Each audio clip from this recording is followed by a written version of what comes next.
All right, welcome to the second portion of One Man's Faith tonight. We're turning to our series we've been doing on Hebrews. And so we're in Hebrews chapter 10. All right, Hebrews chapter 10.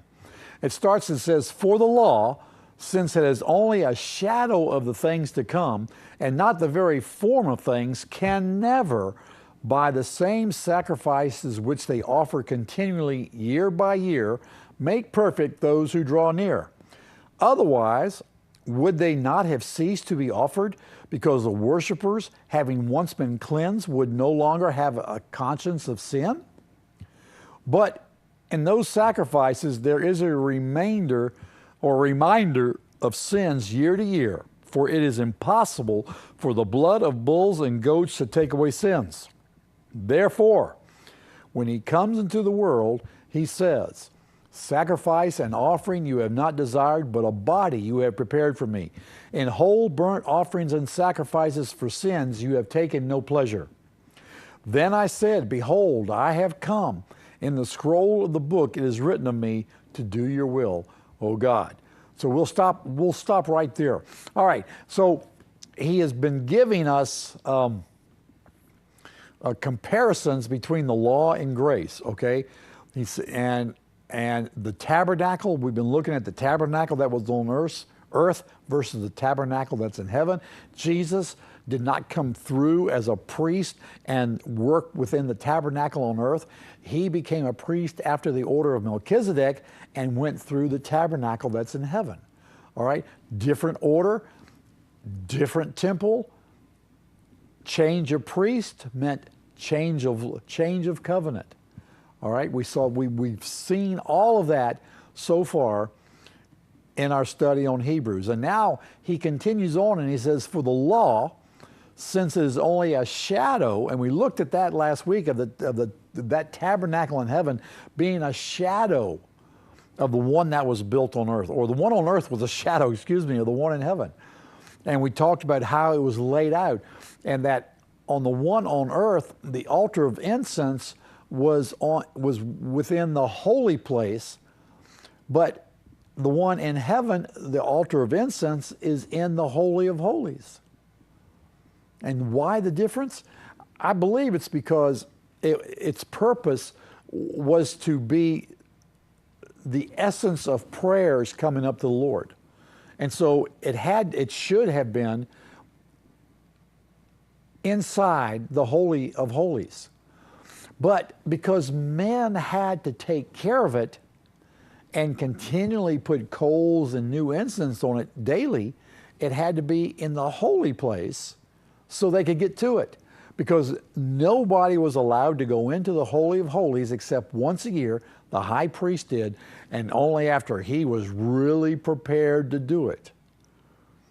But every year, once, he would go into the Holy of Holies, sprinkle blood on the altar, on the ark, on the mercy seat, and come out. And this is done on the feast of Yom Kippur, which is on the 14th day of the 7th month, which is we have coming soon.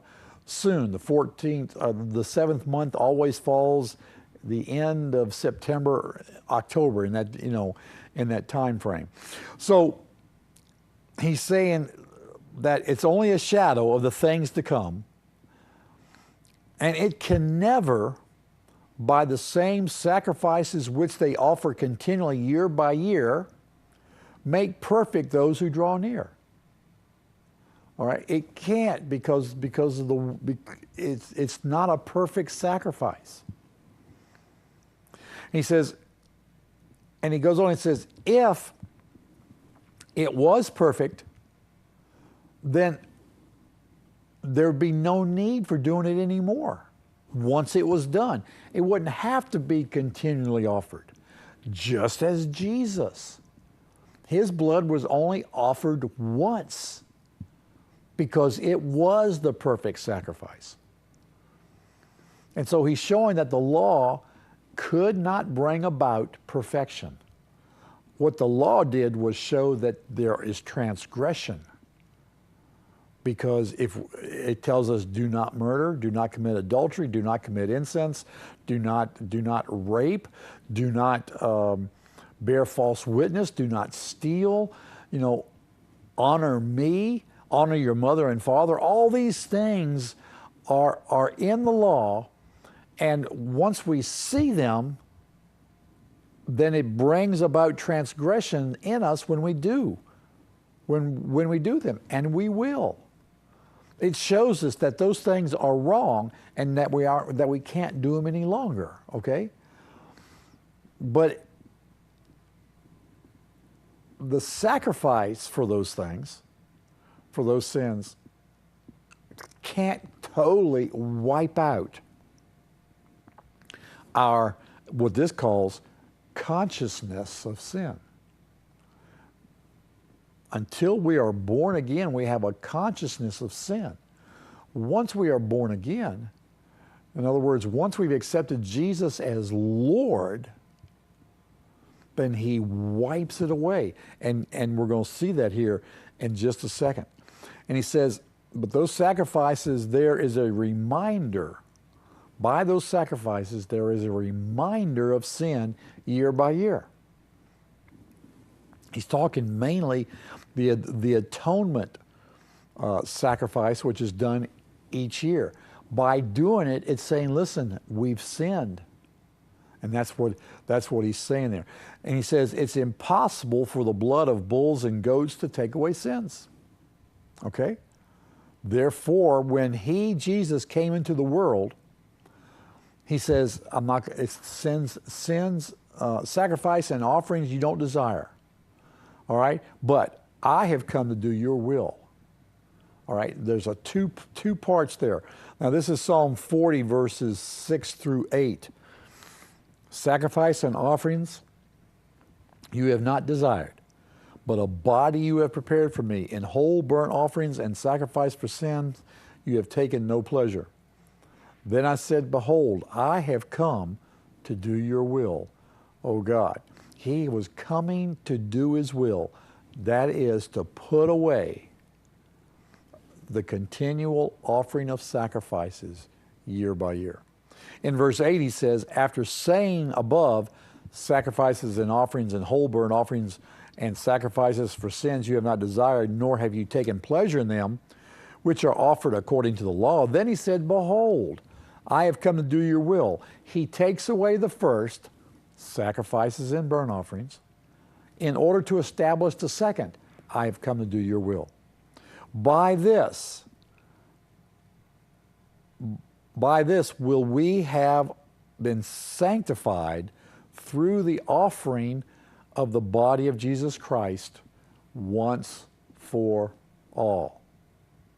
Once for all. Okay?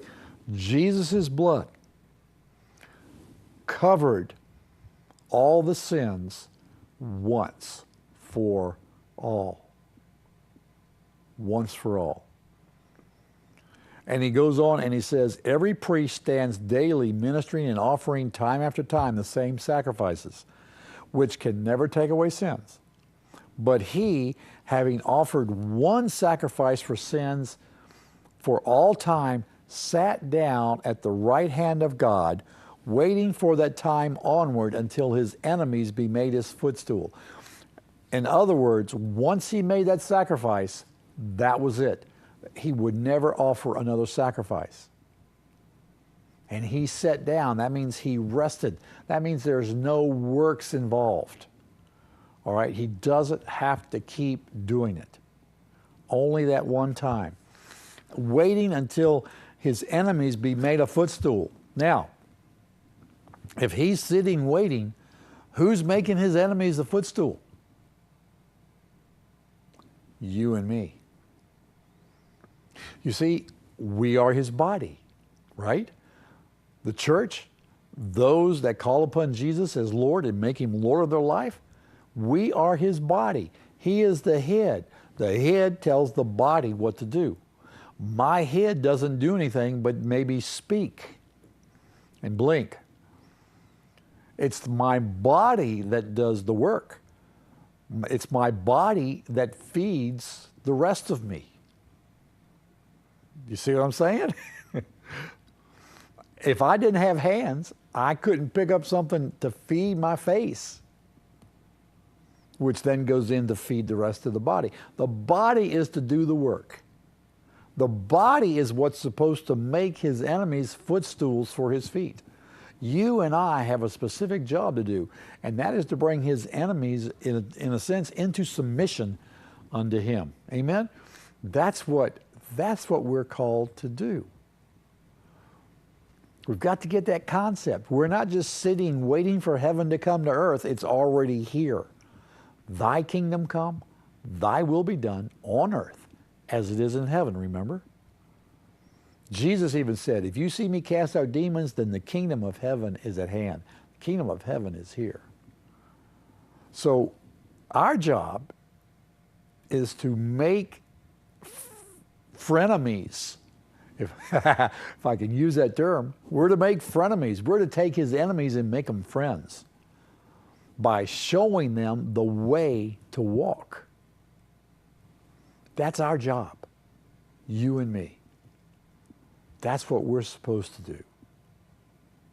Now that's something to ponder, because many of us say, "Oh no, I don't. All I got to do is just sit back and wait for the rapture to come." Oh no. You and me have got to get ready and stay ready and tell people, "Hey, there's a better way to go. Let me show you." And through our lives, show Pahrump why walking with Jesus is such a great idea. Okay, you ready to do that? All right, we got to take a break. Go ahead, get that cup of coffee and maybe a piece of pie. It's about time. Save me one though, okay? And I'll be right back.